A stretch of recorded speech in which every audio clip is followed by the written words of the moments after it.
Brother of the Third Degree, The Secret Mystery Novel by Will Garver. Chapter 10. Tests. Another week had passed, and I, in accordance with instructions, had striven to the best of my ability to secure mastery over mind. And now for the first time I commenced to realize the power of the human will. Whenever my thoughts recurred to Iole, with relentless severity, I cast them away. In order to do this more effectually, I chose deep questions in science, metaphysics, and philosophy, and concentrated all the power of my mind upon them. I took the symbols and instructions that had been partially explained or outlined to me, and dwelt upon them separately, and whenever my mind tended to another object, I brought it back with firmness and determination. Likewise, in all the little things of life I practiced concentration. I tried by all possible means to overcome the habitual tendency of the mind to wander, and strove to attain to what the Hindu yogi calls one-pointedness. On the night for another meeting, I received a note by special messenger telling me to remain at home and continue for another week as I had in that just gone by. It was signed Iole and offered no explanation. Without comment or question, I went back to my room and, in order to stay my thoughts, which now had a tendency to drift more than ever, chose the ego as a subject for contemplation. Following certain rules, I locked the door, put out the lamp, and took my position on my heavy cushioned seat. For several moments there was a slight wavering, but as I persisted, this ceased, and my mind became centered upon my subject. The concentration grew more fixed. A pain commenced to throb within my head. It ceased, and a numbness, commencing in my lower limbs, stoic up my body. At the same time, an inner suction commenced between my eyes, and a burning fire pervaded my upper brain and temples. At this point, a violent agitation commenced in my right side, and a sense of fear came over me. I opened my eyes, which had been closed to facilitate concentration, and, my God! I was surrounded by a white light, and just beyond it in the darkness, now full of red-colored currents, was a host of horrid creatures, half human, half animal, with monstrous shapes and evil features. With a cry I sprang up, the light vanished, the shapes faded away, and with my frame shaking with tremors, I was left alone in the darkness. After a time, recovering myself, I lighted the lamp and became more calm. I have gone too far, I muttered to myself. I tempt the demons of the air. If I thus call up elementals, without sufficient strength to master them, I am doomed to madness. Another week passed by, and I thought I had done my duty well. Evening having come, and having received no orders to the contrary, I took my carriage for the place of meeting. The masked woman motioned me to enter the door at the right as before, and passing through, I found myself in the presence of the woman before whom I had first appeared, and who was known to me as Madame Petrovna. Without a word, she motioned me to a seat, and fixing her penetrating blue eyes upon me, gazed at me with searching looks for several minutes. I returned her gaze without flinching, and at last she said, "Brother, your teacher informs me that you wish to enter the 6th sub-degree. Is this so?" I thought I was already a member of the 6th degree, and, as if she read my very thoughts, she said, "No, you are not yet in the 6th degree. You are merely a probationer. You can enter only when vouched for by a member who knows you. Your teacher, whom we know as Iole, has vouched for you and affirms that she knows you. Now know that by so doing, she has assumed an awful responsibility, for if you fail, she must suffer with you the dire results that inevitably ensue. Now be candid, sir. Has your teacher asked you to take this step?" "Only indirectly, by telling me of the grand heights to be attained. I ask of my own free will and without solicitation." "'Tis well. It is dangerous to proselyte, for by so doing we unite ourselves with the results of the failures that may come. You then assume all responsibilities, do you?" I do, I answered. Do you realize the serious nature of this step? Do you know the responsibilities and duties that it brings? I assume all these, whatever they may be, I am ready and willing, I answered. Do you love your teacher? She asked. As strong as man can love, I answered without hesitation. Then do not fail, for if you do, she too is doomed. Then, as though by a secret signal, Isle opened the door and entered. She had on her accustomed dress of white, but her beautiful face was unveiled, and her long, rich hair hung loosely over her shoulder. Unmask, commanded the madame, addressing me, for all this time I had been partly masked. Sister, she said, turning to Iole, do you know, approve, and recognize him as your brother? I do, she answered in a clear, certain voice, as she looked at me with a deep and intent gaze. Then take him as your full brother, instruct him in the teachings of this degree. We hold you responsible for all failures. Brother, she said, turning to me, our most beloved daughter and sister will teach you the secrets of the 6th degree, and as you love her, as you love your soul, never, so long as life lasts, divulge them. Let torture seal your lips. Let rewards and fame but add muteness to your silence. I swear never will I speak unless permit is given, I answered solemnly. Then go on, persevere, surmount all obstacles, and we may meet again. And at her motion, Iole conducted me to a side room. Having closed the door and seated ourselves opposite each other at a center table, she leaned forward on her hands, and looking me kindly in the face, said, Brother, tell me of the experience you had in your room last meeting night. Why, how did you find out concerning it? I asked in astonishment. By that portion of myself in you, she replied, smiling at my surprise. Will you explain more fully what you mean? It is best that you should learn from experience. To explain by talking to you of things perceptible only to senses you have not as yet unfolded would be but adding mystery to mystery. You can hardly understand what is beyond your experience. When with our aid you have evolved or brought from their latent condition your higher senses, all will be clear. Now proceed. I then related my experience just as it was, and when I had finished, she said, The last 3 exhortations I gave you, my brother, were to kill out doubt, fear, and love, or thoughts of self, the 3 great enemies of knowledge. You evidently forgot these or failed to do as I told, for fear and therefore thought of self brought on this astral vision. But, brother, you should know that so long as you are pure and your thoughts unselfish, you have naught to fear. That white light which shone around you, so long as white, is impenetrable and proof against all evil external powers, visible and invisible. Guard the evil in you, and you have no need to fear any evil that may be without. The gods have not left the pure man without protection. He is guarded, even though he knows it not.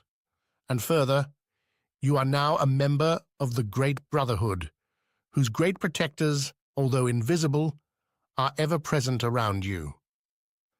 She paused, and I replied, Sister, your words recall the teachings of my parents and fill me with an anxious haste to know more of the great Brotherhood, its masters, and my beloved parents who await me there.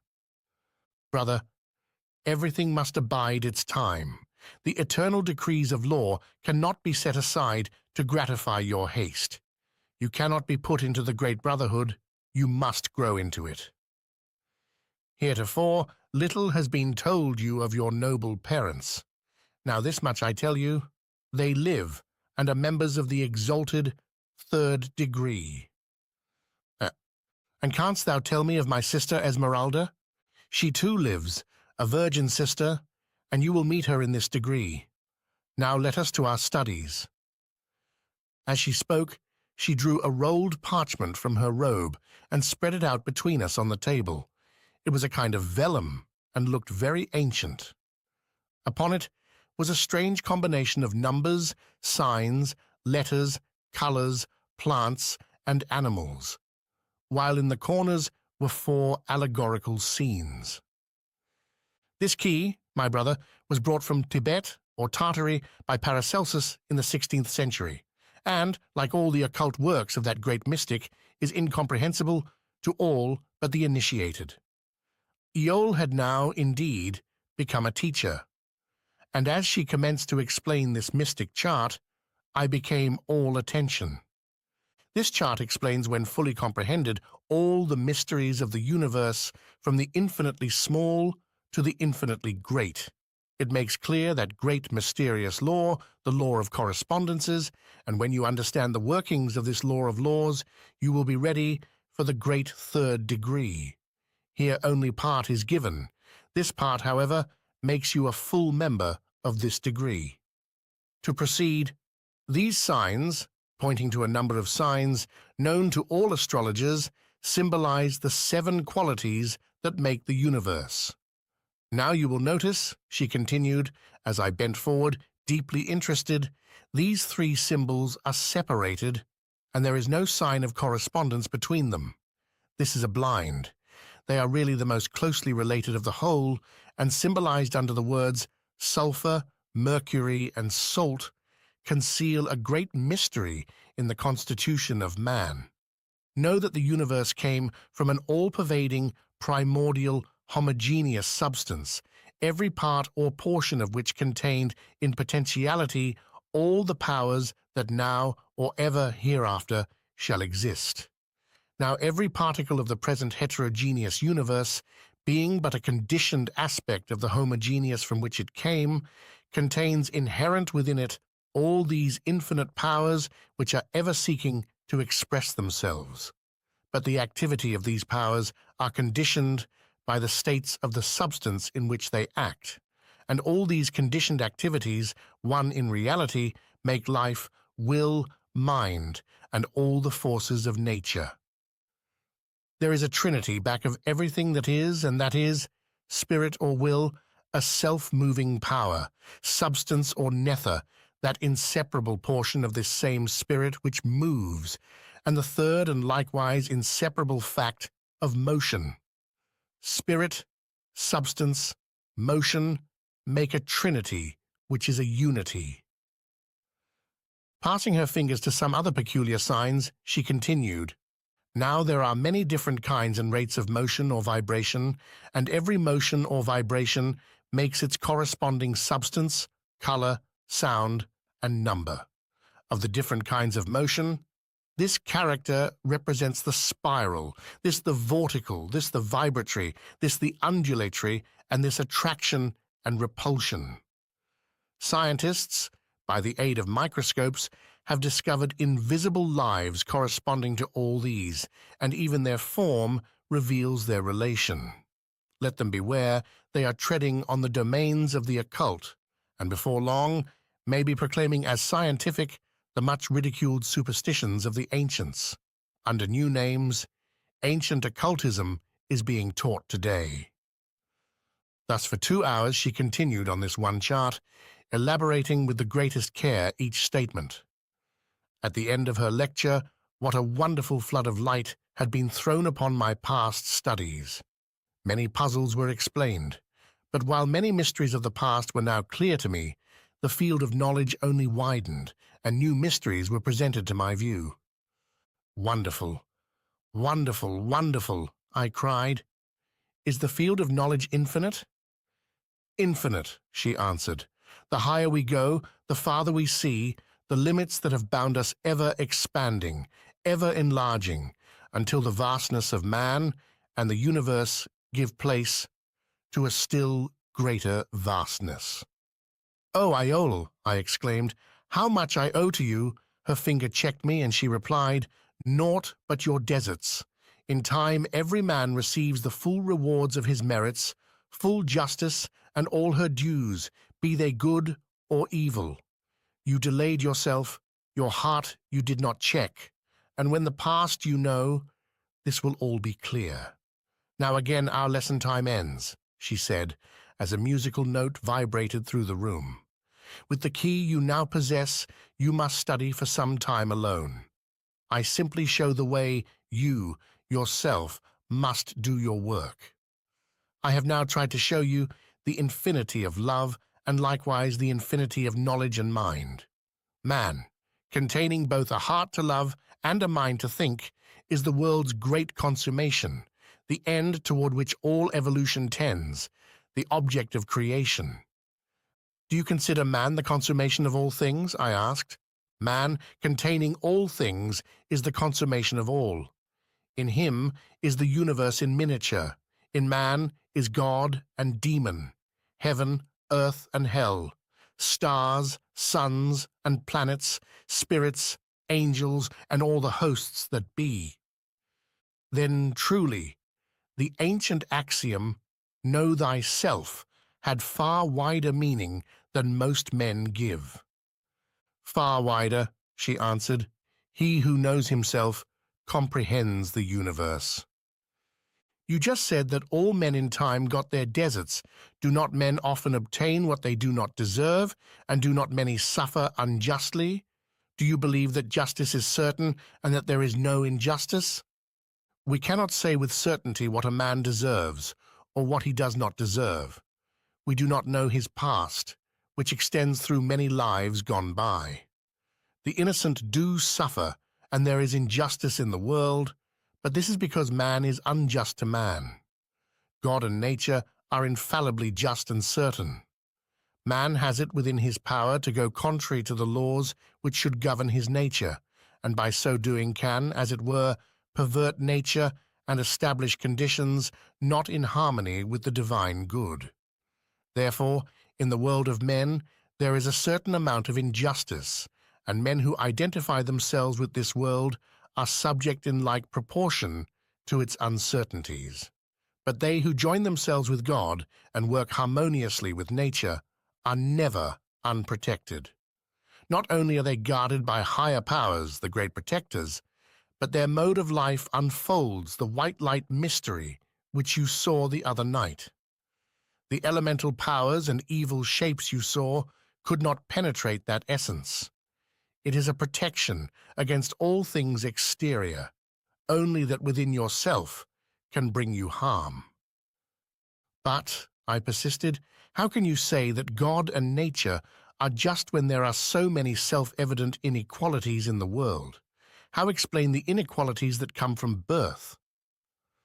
Why is this babe born pure and good with noble tendencies when this other child is born diseased, an imbecile or evil in its tendencies? Shall the sins and errors of the parents be thus visited upon the innocent children and by nature's God-made law? Conceding that man has the power to pervert nature's laws with regard to results which affect himself, it seems to me that there should be guards to prevent these perversions when the results affect others. This is a question the answer to which the world is seeking, but which, for fear of sequences, it seeks blindly. The Church, having no answer, evades it. The pessimist, to substantiate his arguments, proclaims it. And the doubting world, not answered, cries, "Why should men be just when nature is unjust?" Let us cast an oriental light upon this subject. The character or nature with which every being enters this life is the result which it has built up in many lives gone by. The sins of the parents are not visited upon innocent children, but upon reborn souls of ancient lives, whose conserved qualities draw them to the parents through whom they get their new bodies and just deserts. Then you accept the teaching of pre-existence and rebirth as an explanation. Without these teachings to justify the inequalities among men, duty has no basis and justice is a myth. Without these teachings, the soul's continuance has no logic. Conservation has no basis, evolution has no meaning, and the inequalities of life blaspheme the Creator. But my brother, all this will become clear to you when you have passed through this degree. As she finished speaking, We arose and proceeded toward the entrance. Our minds had made time pass almost as rapidly as upon the preceding evenings, and we were among the last to leave. Iole was most certainly a remarkable woman. Loving me, as I knew she did, with all her heart, she controlled her love with an iron will, and gave it no expression. Her conversation throughout the entire evening was in tones of kind and affectionate earnestness, but never once did she show sign of deeper sentiment. As we passed across the portico, I noticed a tall, cloaked figure come in off the same and enter the door through which we had just come out. And as he did so, Iole turned and nodded her head. I said nothing, but could not help but recall the strange adept, Alvarez, who always dressed this way. As the carriage rolled away through the darkness, Iole suddenly broke the quiet by turning at my side and saying, "Cleo, brother, I see a cloud overhanging you, and I now warn you that you will be tested to the utmost limits of your strength before long. Be on your guard, and do not fail. Guard well your heart, beware of selfishness, fear, and doubt, and whatever comes, be strong, be brave, be true. Kill out selfishness with universal love. Kill out doubt by knowledge. Kill out fear with strength. Are you now strong?" She dwelt with peculiar emphasis upon this last question, and I responded, "If I were always as strong as when in your presence, I never should succumb." "Why, I am always with you, my darling," she said, as she clasped my hand. "Ah, I forget that glorious truth, my soul," I answered, returning the clasp. "You must not forget my love of this life and many lives gone by," she replied, as she laid her head on my shoulder. Oh, the fever of love was coming over me again. The calm tranquility of the higher love commenced to give place to a more restless energy. I pressed her hand, and as I looked into her face, I saw that her beautiful brown eyes were filled with tears. "Iole," I said, "why are you so sad? Why those pretty eyes thus filled with tears?" "Cleo," she answered with a tremor in her voice and form, "my pent-up love would speak." "My darling, my love," I answered as I embraced her and kissed away her tears. "Let us be happy in our love." Now her head nestled on my breast, now her heart beat against my own. Oh, what joy has love! Too full for words we loved in silence. Smoothing back the beautiful brown hair from her broad white forehead, I kissed her brow with fervent kiss. And now her loving arms are around my neck, and with fond caress she whispers, "Cleo, my darling, I love you, I love you." And now the carriage stops and we are home. "Ah, must we part so soon?" she sighed. "'Tis only for a little while, my love," I answered. "But, my darling, why did you repulse my love so long?" "That was but a test to try it, Cleo," she answered as I lifted her from the carriage. "Then from now on our love shall know no barriers," I said as I kissed her good night. "You are to be mine, my own true loving wife. Will you not, Iole?"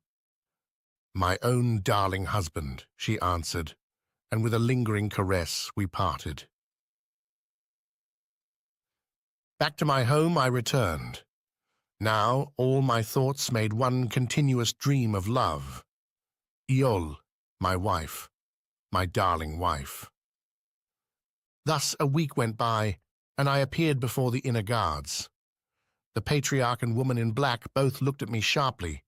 When they had finished their scrutiny in silence, a hitherto unknown door opened, and at their command I passed through.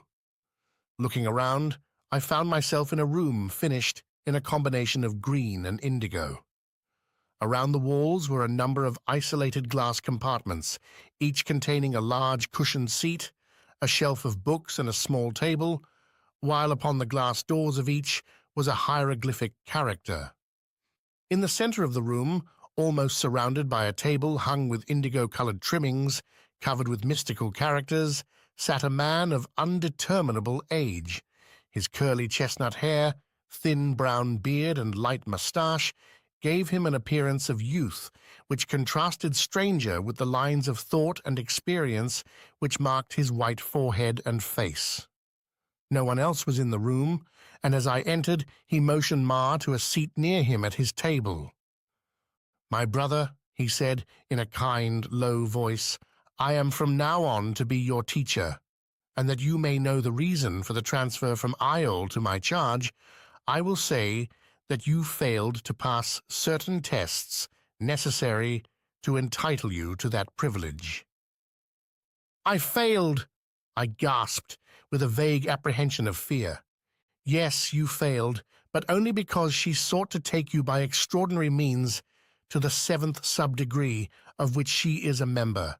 You failed because you had not sufficiently developed your will to control your heart. Before you can pass into the 7th sub, where she now is, your will must be made supreme king." A suspicion commenced to steal across my mind, and I asked, "What have I done? When did I fail?" "When you yielded to her love and your heart's desires last meeting night," he answered. Now all became clear. Her love had been a test. She had warned me of a trial. I had declared my strength to meet it. She then tried me, and I failed. Those tears had been caused by mingled love and misery. Loving me, she was condemned to try me, and those tears had been caused not only by her suppressed love, but by the thought that I might fail. Then, I having failed, and knowing the results could not be worse, she had for the time let loose the floodgates of her heart and nestled in fond love upon my bosom. O God, what trials were these for human beings? Could any mortal man overcome them? Turning to my new teacher, I asked, with lips trembling with emotion, could any human being pass such tests and not yield to such supreme affection? "My brother," he answered solemnly, "the degree to which she sought to take you is superhuman. When you reach it, you will be more than man, as he is now known." For a moment I sat in thought, my teacher looking silently on. "And does this mean separation?" I asked, steadying myself. "Until you have the strength to meet her in her proper sphere, you must remain apart. No more will it be permitted her to descend and suffer again for you. You must from now on fight your own battles and unfold and rely upon your own strength." As he ceased speaking, a fierce determination arose within me, and I said, "My teacher, oft before have I said, 'It shall be done,' and failed. But now, for the last time, I say, nothing shall bar my progress. What course shall I pursue? Your course must now be regular, and while slower, it is sure and certain, if persevered in first, you must labor for complete mastery over mind, and when this is accomplished, your will, developed by the process, will be sufficiently strong to master your heart. Both heart and mind must be mastered and controlled before you can pass into the next degree. Then I am ready, and without delay, put myself under your direction," I answered, with firmness. "What is your course? What shall I do? Let me proceed at once." My teacher, with an indulging smile, replied, "Aspirant, your fierce impetuosity speaks well, but remember that enduring growths come slowly. Learn all patience and strive to realize the eternity of time. Your first duty will consist of solitary meditation and study. In addition to the instructions you have already received, you will be given more, and in a private room, devoted to no other purpose, you must ponder faithfully upon their meaning. Every meeting night, a lecture will be given here, and when it is finished, you are to retire to one of these compartments, which shall be yours exclusively, and meditate upon the instructions given. If, at the end of 6 months, you have acquired sufficient control over your mind to restrain its wanderings in the midst of the greatest confusion and diversity of surroundings. You will be permitted to stand trial for entrance into higher degrees. In the meantime, it is hardly necessary for me to tell you that you cannot possibly succeed unless you regulate your habits of living. The animal nature cannot be subdued when it is constantly being stimulated by animal food. Neither can the life energies find expression in the highest mental activity unless the strictest continence is preserved. But to you, these orders are unnecessary, for if there had been the slightest exception here, you would never have had the privilege of associating with one so pure as Iol. At this point, a number of students who had evidently left the room for the time being re-entered, and the teacher commenced a lecture, saying by way of introduction, "Brothers and sisters, a new member has joined us in our search for truth, and for his instruction, I will call your attention again to the 3 professional requirements necessary for entrance into this degree. We do not seek knowledge to store it away unused within the chambers of our brains. We seek knowledge that we may be useful in the world and beneficial agents for it. With this end in view, we make as indispensable requirements a knowledge of art, medicine, and law. Art, that under the forms, colors, and symbols which only give it meaning, we may scatter far and wide throughout the world our noble teachings. Under the cloak of art, through which the blind will never see, we present our truths to all who seek the light, and impress unconsciously even those who love the night. By music, subtle language of the soul and inseparable from art, we calm the outer nature and soothe the soul that lies buried in the man of sense.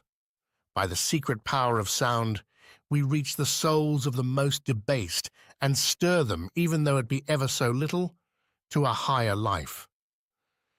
We learn and know medicine that we may relieve the suffering and mitigate the world's great pain.